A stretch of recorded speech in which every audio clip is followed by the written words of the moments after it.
Welcome to Tipasa Document Delivery. By the end of this video, you should be able to set up the document delivery functionality in Tipasa by configuring automation, patron request work forms, and notifications. And then you should be able to fulfill requests from your own patrons, and it's your patrons rather than another library, for physical or electronic resources that your library holds, or licenses, or for open access resources. You should also be able to change the fulfillment type between document delivery and ILL. What do we mean by document delivering the context of Tipasa? Well, that means fulfilling requests from your patrons with items from your collection, so there's not another library involved. And your collection could include physical items. If you have your holding set in WorldCat for a physical item, then Tipasa has the ability to route that request to your document delivery queue rather than your new for review queue. Your patron may not realize when they're requesting what they think is an ILL that your library actually owns that material. Your collection could also include copies from print journals that your library holds. So if you provide a service where you will make copies or scans more likely for your patrons, you can do that through the document delivery functionality in Tipasa. So, for example, if you do that service for distance education students or for faculty members, your collection could also include links to resources that your library has registered in the WorldCat knowledge base or any other knowledge base for that matter. So those would be electronic resources primarily. It could also include open access links and links to other electronic resources that your library has available. Now for those last three, of course, the patron could find those on their own. They don't need to submit a request. But staff members at the library are usually better at searching and finding things than patrons are. So document delivery gives you an easy way to provide those links to patrons without having to send a separate email.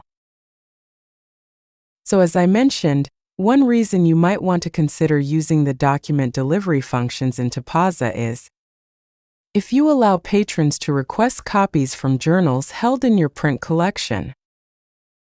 Another reason is if you will fill book or returnable requests for items you hold and ship them to distance education students or other remote patrons or deliver them to faculty offices. So if you enable the document delivery queue, that queue will display only when you have some requests in there. So once you've processed all the requests in that queue, you'll no longer see it. But you can access that queue either from the left navigation or from the quick links in the middle of the screen. So how do you set this up? From Tipasa homepage under Other, click OCLC Service Configuration link. And then I'm going to go to WorldShare ILL in the left navigation. And then I'm going to click Advanced Workflows. And then I'm going to scroll down to Document Delivery. So in order to use the document delivery functionality, you need to check this box that says On. And then of course go down to the bottom of the screen and click Save. However, that's not enough to really configure document delivery.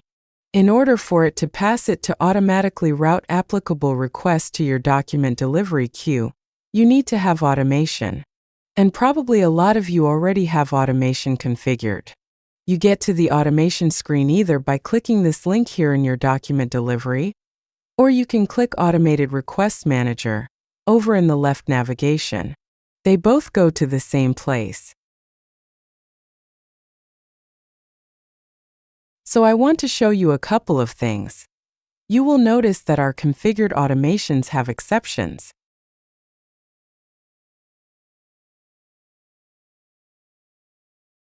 I'm going to modify this audio-visual automation, so I'm going to click Edit.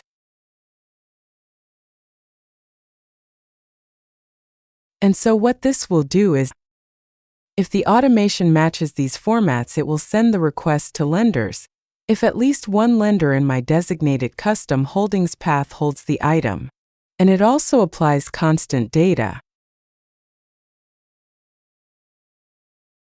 but you may want to consider adding to most of your configured automation rules if held by my institution route to document delivery.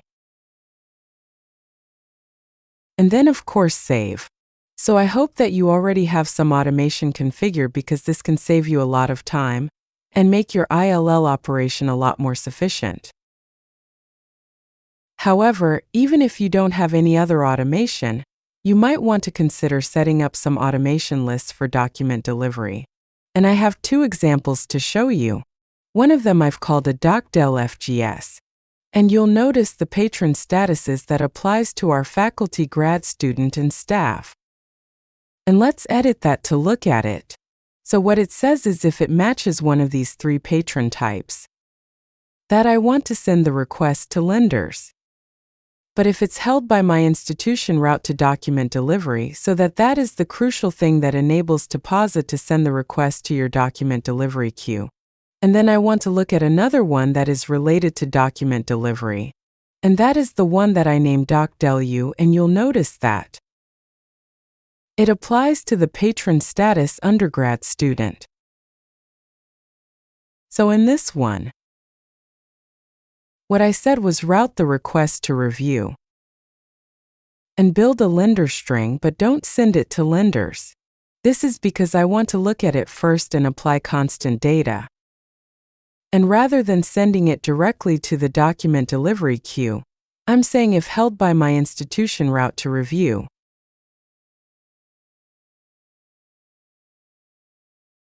So in other words, what I'm saying is that undergrads are not eligible for the document delivery service. That may or may not be the kind of automation that you want to configure.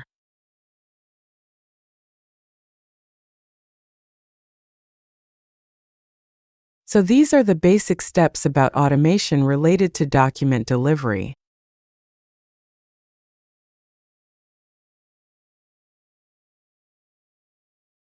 There are a couple other configuration steps that are related that you may already have set up, and one of them is under Request Forms.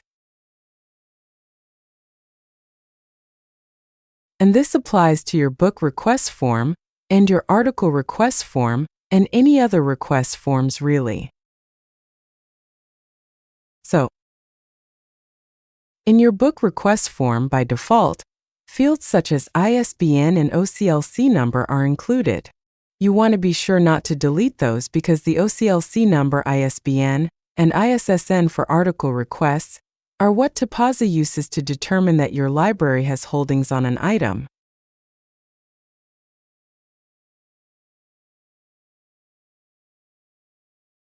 And it looks like in this one we don't have the OCLC number field.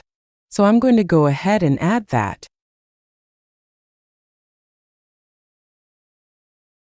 In this case, I'm going to make it editable but not required. So, if the patron is searching a database such as WorldCat Discovery, that means that it will automatically populate that. But I don't want to make it required because if the patron is filling out a blank form, they probably don't know the OCLC number. But making it editable allows them to type one in if they know it. Another thing that is specific to document delivery is that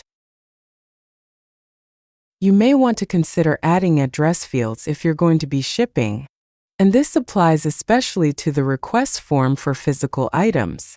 If you're going to be shipping materials to patrons, you probably have their address and their patron record. But maybe that's not the address they want the item shipped to, so you can add fields to display such as address.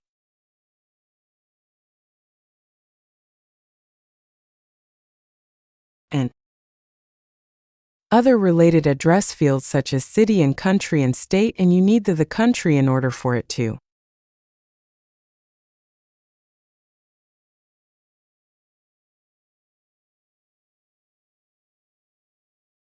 display the appropriate list of states. I only need to select a country first.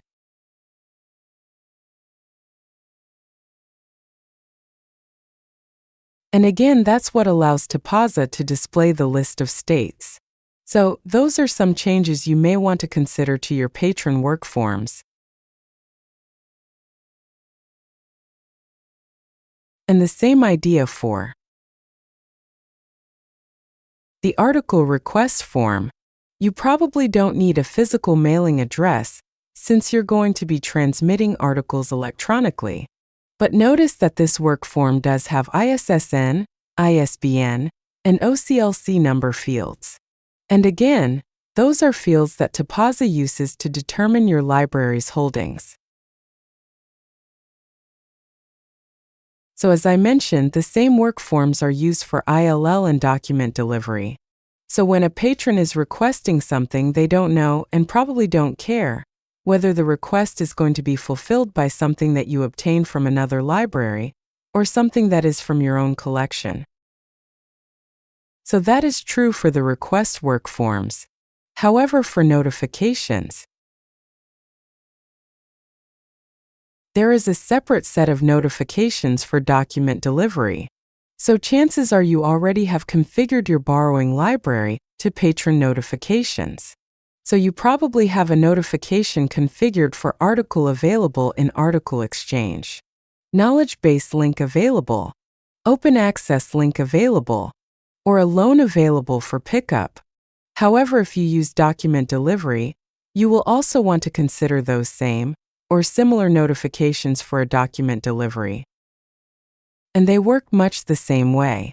So for most of them, you can send either automated or manual notification. Automated means that they are triggered by an event that happens in the process, such as marking a request complete if it's a loan item. Manual means that you open the request and you click an email button to send the email to the patron. Keep in mind that you also could configure up to 50 custom notifications. So if there are situations where you want to have an email template for notifications, and one of the existing ones doesn't meet your needs, you can configure up to 50 custom notifications. One thing I want to point out about the loan available for pickup. You may want to consider making that just manual. And you may want to do that if, for example, for distance education students or maybe grad students or faculty, you will deliver it to them. But for undergrads, you make them come to the library and pick it up. You might want to enable it for manual rather than automate it, and then either modify that each time as needed or use custom notifications instead. So let's do a little bit of review. If you go to automation and you don't see the option to route it to document delivery if held by your institution, that probably means that you have not yet turned document delivery on. So you need to turn document delivery on first. And then once you turn it on, that option for if held by an institution route to document delivery will become available.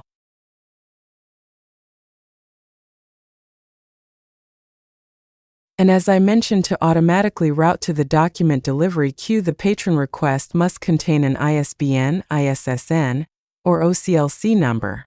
If the request doesn't have any of these, all route to new for review. And you can change the fulfillment type from ILL, which would be new for review, to document delivery, or the other direction as well. And a little bit later in this video, I'll show you how to do that. These options are related to configuring document delivery. The next step after that is how to process the day-to-day requests that you might receive. So I'm going to go to the document delivery queue, and I'm going to open that from the quick links in the middle of the screen. I could instead go to the left navigation. Notice that I have 10 copies. I don't happen to have any loans. And I have several of that are already in process. 6 of them are retrieving, 3 of them are scanning, and 2 are verifying. I'm going to open the new copies, and I'm going to look at this request for performance improvement quarterly.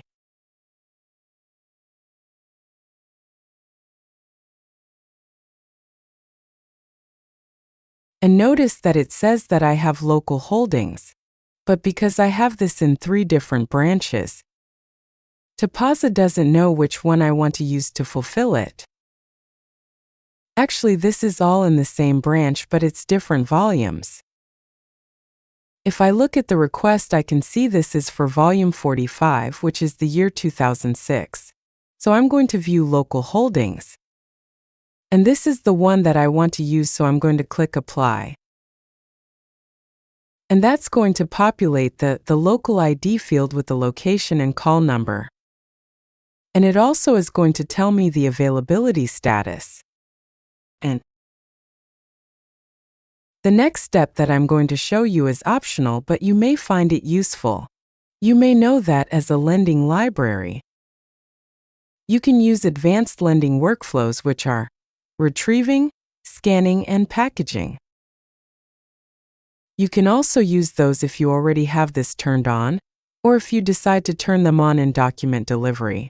Because in document delivery, you are in a sense acting as both the borrowing library because they're your patrons and the lending library because you're supplying the materials from your collection. So it's not really another library. It's really your library. But that's all a long way of saying what I'm going to do is mark this as retrieving.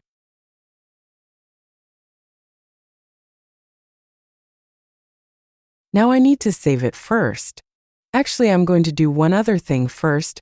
I'm going to add this to the request print queue. And the reason I'm doing this is that I can use the request to be printed as a pull slip to retrieve the item from the stacks. And then I'm going to save it. And now I'm going to mark as retrieving. And then I'm going to look at one more request. This is one that's for Foot and Ankle International. I also have several volumes for this. So again, I'll look at the request. And the issue date is 2019 volume 40. Same thing there, I'll choose the one I want to use. I'll add it to the request print queue. Save. Then mark as retrieving. So if you have assistants that are going to be retrieving and scanning these items, that helps manage your workflow. If there's just one person you're going to be doing everything, then there isn't really any reason to use the retrieving and scanning queues. But let me show you the print queue.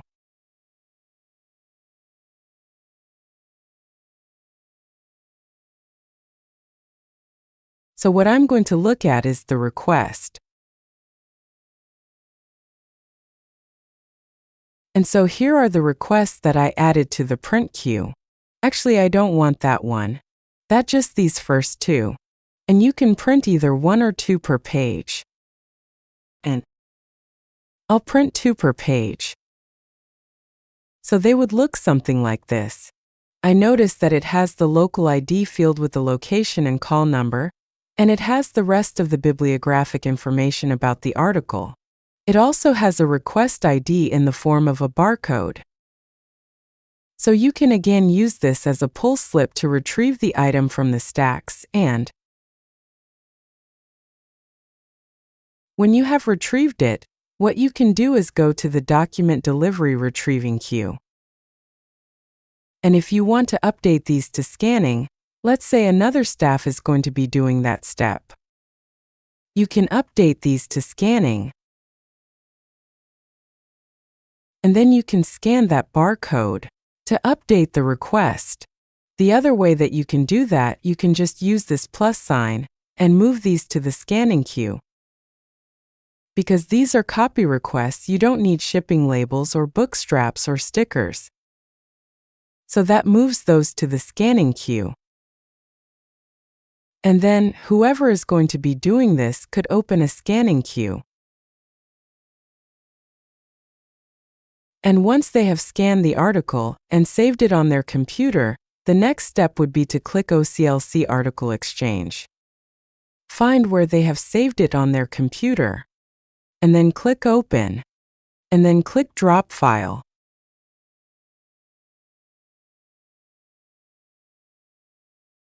And that is what adds the article to the request. If you work on lending at all, this process may look very familiar to you. It's the same process.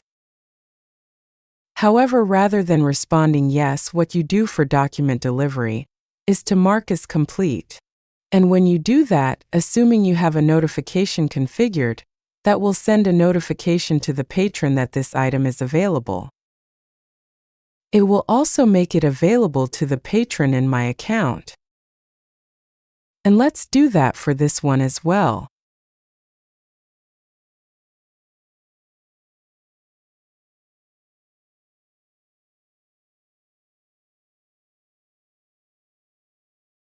So I'm going to click Article Exchange Drop File. And you can preview it if you're not sure if you attach the right article or pages. Then you mark as complete. So that's what you would do for a request for a journal article that you're going to scan from your print collection. This is the process for articles in document delivery. Remember, you can find these steps listed in the learner guide that you find in help.oclc.org.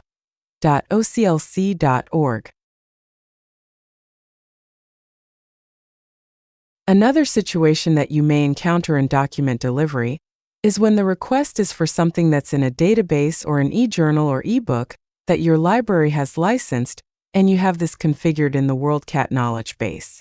And I'm going to show you a slide. This is a training library, not a real library. I don't really have access to all of these databases, but this is an example of what it would look like. Notice that under Libraries Holdings Information, this library has this journal available, and all these different collections listed on the right side. I'm going to go back to my document delivery copies queue, and I'm going to look at this Journal of Accounting Research. And that information doesn't display in this case because, again, this is not a real library. But so I'm going to pretend that I already have found that information, and what I'm going to do is I'm going to change the URL type to KB link. And the reason is that with Article Exchange, the patron is, at least for US libraries, is limited to 5 views or 30 days. If they don't access it during that time, it will no longer be available to them, and that's for copyright reasons. For libraries outside the United States, obviously you have different copyright laws, so you may choose to have that configured differently in service configuration. But with KB Link, there's no time restriction or number of accesses restriction. But the patron does need to be authenticated. However, your library does authentication. So I'm going to change that to KB Link. And then I'm going to paste in the URL, and then I'm going to click Save.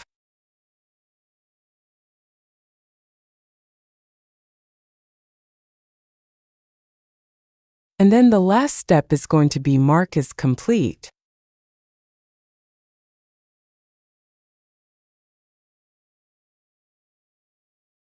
So this is the information about fulfilling your requests with a knowledge base link.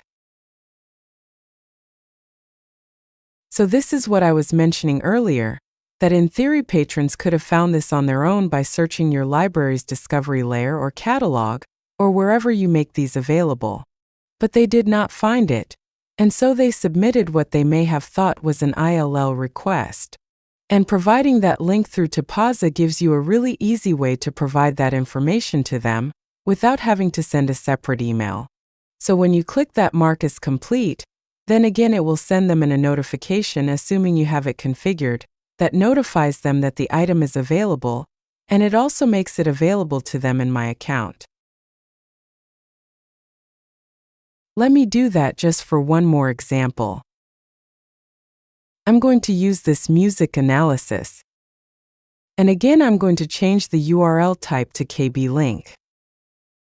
And paste in a URL. Click Save. And then mark as complete. And again, marking as complete is what triggers the notification and makes it available in my account. Another situation you may encounter is something that's available via open access, and these may very well be in your new for review queue, rather than in your document delivery queue because they may not have an ISBN, ISSN, or OCLC number. So I'm going to go to Borrowing Request and open my New for Review queue. And I'm going to look at this request for advances in fuzzy systems. Notice that in the right side of the screen it says Open Access View Now Free. It says that 3 times, and this is available through various open access portals. And it's also available via Google Scholar. Notice that this has a very limited information. It just has the journal title, a digital object identifier, and that information about the article. The patron did not find this. For this example, I'm going to click Google Scholar. And here's the article that the patron wanted. I'm going to click that link. And I'm going to copy that URL. And notice this is an open access journal. So you can see the entire article is available here, rather than just something like an abstract. And there's an option to print a PDF. But I don't know whether the patron would prefer PDF or the HTML. So I'm going to go back to Tipasa. And what I need to do before I can paste in that URL. Notice there's no place to paste that in here. And it's because I need to change the fulfillment type to document delivery. So I'm going to do that.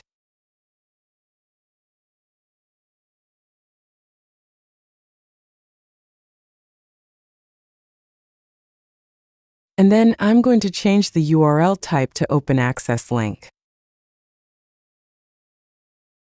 And then I'm going to paste in that URL that I found. And click Save. And now I can mark as complete.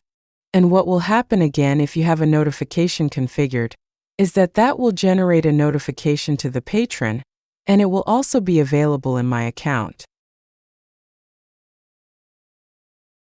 Let's take one more look at an open access journal. And one thing I wanted to point out is that there is a fulfillment type called open access. But we do not recommend that you use that. And to explain that, I'm going to go to Learner Guide. What I just showed you previously was using the fulfillment type document delivery and the URL type open access link. The option we do not recommend is the fulfillment type open access. And the reason is that as soon as you choose that, the request status is updated to closed, and the link will not be available to the patron in my account. So if you were going to use that, you would first need to click Email and send an email to the patron to give them the link. The reason this is still there is for libraries that choose not to enable document delivery, they can still use this fulfillment type of open access. But assuming that you already have document delivery enabled, or you're planning to enable it, we don't recommend fulfillment type open access. Again, we recommend the fulfillment type document delivery and the URL type open access. So let's do that for this request. This one has not had the fulfillment type changed, and I want to show you another example of view now.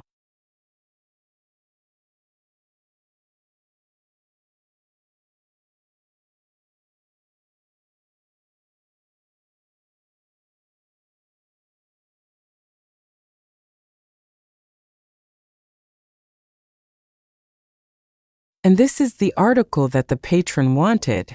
So I'll copy this URL.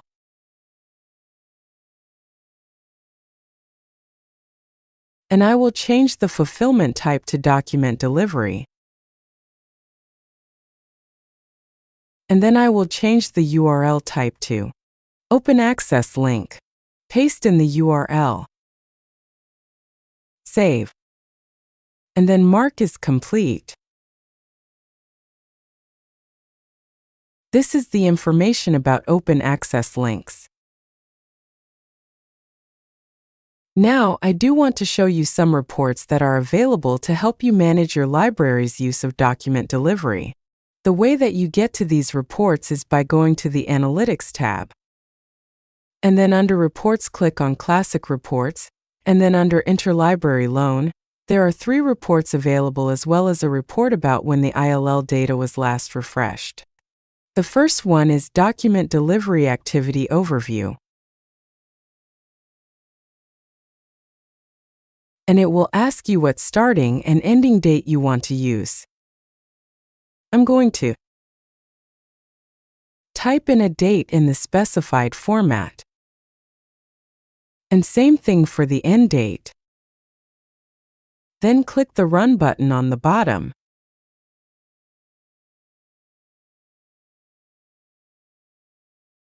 And this report shows you in both a graph form and a table form real basic statistics.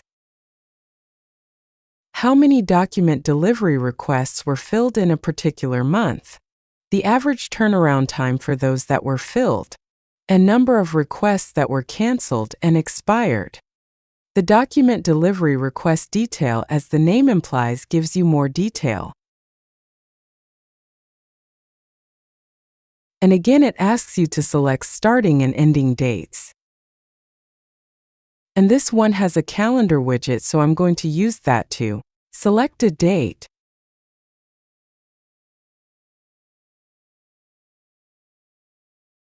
And same thing for the end date.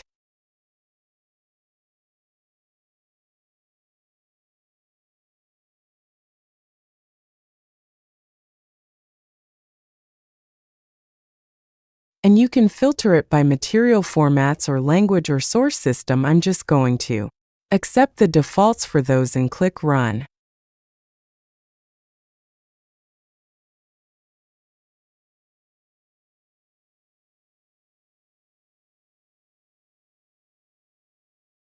And so this gives you detailed information including the request ID, bibliographic information,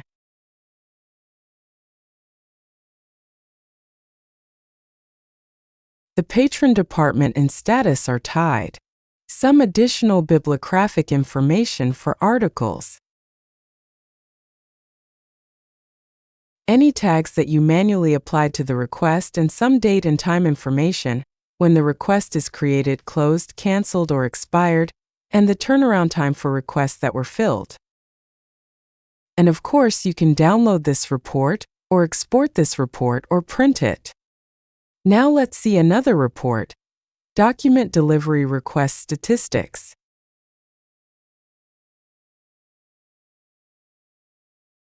And again, this asks you for starting and ending date for the report. So let's go back to January 2024. And for the end date, select end of January of this year.